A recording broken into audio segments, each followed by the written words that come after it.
अस्सलाम वालेकुम, मैं हूँ रिजवान अशरफ। डी चौक के अंदर जो सानिया पेश आया है 26 नवंबर को, ये पाकिस्तान की तारीख में एक साने के तौर पर अब याद रखा जाएगा, जो कि 26 नवंबर को रूनमा हुआ, या हुकूमत ने किया या हुकूमत ने इस्टेब्लिशमेंट के साथ मिलकर किया, या दोनों ने मिलकर किया। हुकूमत का तो तर्ज अमल यही है कि जो भी मुखालिफ आपका बाहर निकले, एहतजाज करे, प्रोटेस्ट करे, आपके ख़िलाफ़ आवाज़ बुलंद करे,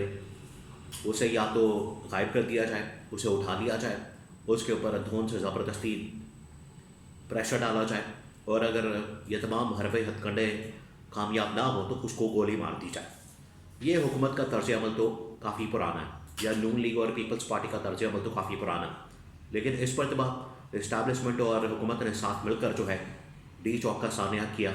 डी चौक में सीधी गोलियाँ मारी, जिसकी वजह से वहाँ पर बड़ा नुकसान हुआ। वहाँ पर पीटीआई का बड़ा नुकसान हुआ, और पीटीआई की जानिब से अब इस पर बड़ा सख्त किस्म का रद्द अमल सामने आ रहा है। और ये जो वाक़या पेश आया है, सानिया हुआ है, इसके नताइज जो हैं बड़े भयानक किस्म के निकल सकते हैं, बड़े खौफनाक किस्म के निकल सकते हैं। अब खैबर पख्तूनख्वा असम्बली के अंदर पीटीआई की जितनी लीडरशिप है, पीटीआई की जितनी क़यादत है, या वहाँ पर जो गवर्नमेंट के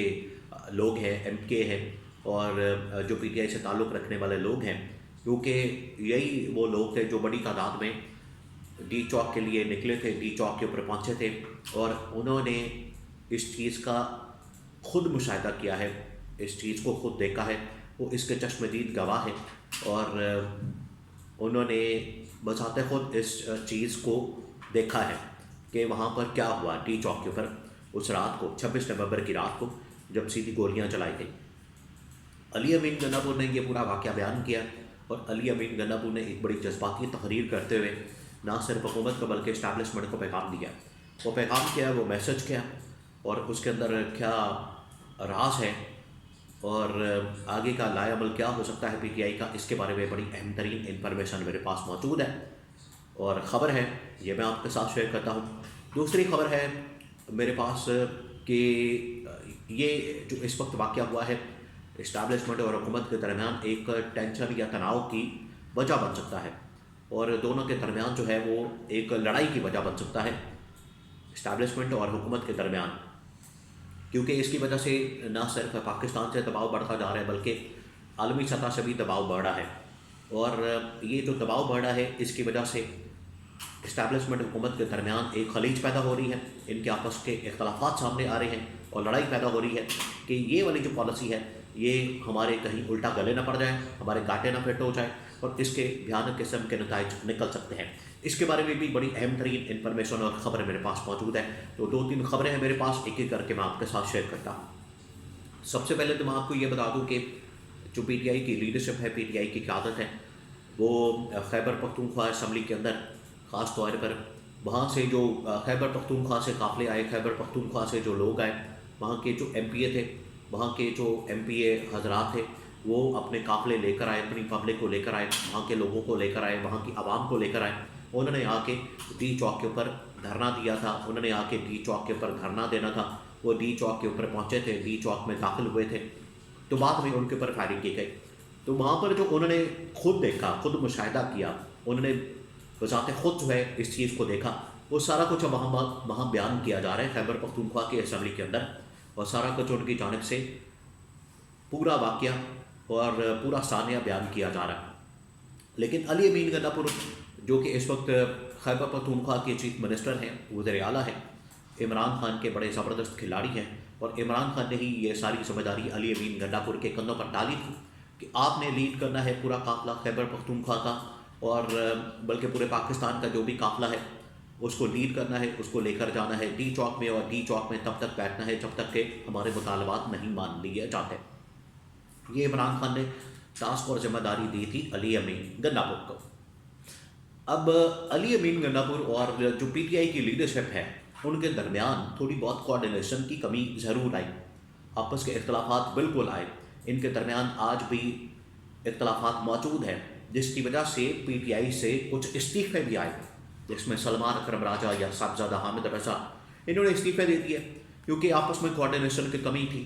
और एक प्लान सही नहीं बनाया गया। اگر پلان اس طرح سے بنا لیا جاتا کہ خیبر پختونخوا سے قافلے آتے ایک پوائنٹ کے اوپر، پنجاب سے قافلے آتے ایک پوائنٹ کے اوپر، سارے اکٹھے ہوتے، لیڈرشپ وہاں پر اکٹھی ہوتی اور وہاں سے چلتے ڈی چوک کے اوپر اور آ کے بیٹھ جاتے اور لیڈرشپ فرنٹ سے لیڈ کرتی، تب اس کا امپیکٹ آنا تھا۔ لیکن جب انہوں نے کارکنوں کو، ورکرز کو، سپورٹرز کو، جو پی ٹی آئی کے ورکرز تھے ان کو بالکل بھی یار و مددگار چھوڑ دیا، یتیم مسکین چھوڑ دیا، وہ ڈی چوک تو چلے گئے حکم کے مطابق، اعلان کے مطابق، لیکن کیونکہ لیڈرشپ موجود نہیں تھی آگے سے سیدھے فائر کھول دیے گئے اور وہاں پر ایک قیامت برپا کر دی گئی۔ اگر لیڈرشپ ہوتی تو کبھی بھی اس طرح کا واقعہ نہیں ہو سکتا تھا۔ بہرحال اس کے اوپر ایک علیحدہ ڈبیٹ ہو سکتی ہے، اور ڈبیٹ اس وقت پی ٹی آئی کے اندر ہو رہی ہے، جس کی وجہ سے رسپانسبلٹی فکس کی جا رہی ہے کہ آخرکار کہاں مسئلہ ہوا۔ لیکن جو علی امین گنڈا نے تقریر کی ہے خیبر پختونخوا کی اسمبلی کے اندر، علی امین گنڈا نے حکومت کو اور اسٹیبلشمنٹ کو پیغام دیا ہے۔ علی امین گنڈا نے کہا ہے کہ ہم نے بہت برداشت کر لیا، ہم نے بہت قید و بند کی صحبتیں کاٹ لی ہیں، ہم نے بہت زیادہ صبر و تحمل کا مظاہرہ کیا ہے، ہم نے کافی زیادہ افورڈ کر لیا ہے، ہمارے اوپر جو ظلم اور جبر اور بربریت اور فسٹائیت جو کی جا رہی ہے پچھلے 2.5 سالوں سے، اس کا ہم نے بڑے صبر سے مقابلہ کیا ہے اور جمہوری انداز سے مقابلہ کیا ہے، لیکن اب ہمارے اوپر سیدھی گولیاں چلائی جا رہی ہیں، اب ہمیں سیدھا نشانہ بنایا جا رہا ہے، ہمیں ٹارگٹ کیا جا رہا ہے، ہمارے اوپر سیدھی فائرنگ کی جا رہی ہے، اور پھر بھی ہم وہاں سے اپنی جان بچا کر نکلے ہیں اور ہم نے کسی قسم کا رد عمل نہیں دیا۔ تو علی امین گنڈا نے کہا کہ اب آپ لوگ تیار ہیں، اب ہم دوبارہ آئیں گے۔ اور یہ جو علی امین گنڈا نے کہا کہ عمران خان کی جو تحریک ہے یا حقیقی آزادی کی جو جدوجہد ہے وہ جاری ہے، یہ رکی نہیں ہے، تو یہ جاری و ساری رہنی ہے، اور یہ تب تک جاری رہے گی جب تک پاکستان میں وہی 3 ڈیمانڈ جو ہے عمران خان کی، پی ٹی آئی کی، وہ 3 ڈیمانڈس پوری نہیں ہو جاتی۔ اور وہ 3 ڈیمانڈس یہ ہے کہ مینڈیٹ کی واپسی، پاکستان میں آئین اور قانون کی حکمرانی یعنی 26ویں ترمیم کا خاتمہ، اور کارکن ورکر سپورٹرز کی رہائی جن کو جعلی بے بنیاد مقدمات کی بنا پر ابھی بہت سارے اور کارکن ان لوگوں نے گرفتار کر لیا اسلام آباد سے، ڈی چوک سے، تو جن کو اندر رکھا گیا ان کو رہا کیا جائے۔ یہ ہے عمران خان کی وہ 3 ڈیمانڈس جن کو پورا کرنے کے لیے، جن مطالبات کو پورا ہونے کے لیے ایک جدوجہد چاہیے۔ اور علی امین گنڈا نے کہا ہے کہ ہم جدوجہد کریں گے حقیقی آزادی کے لیے اور اپنی تحریک کو جاری و ساری رکھیں گے۔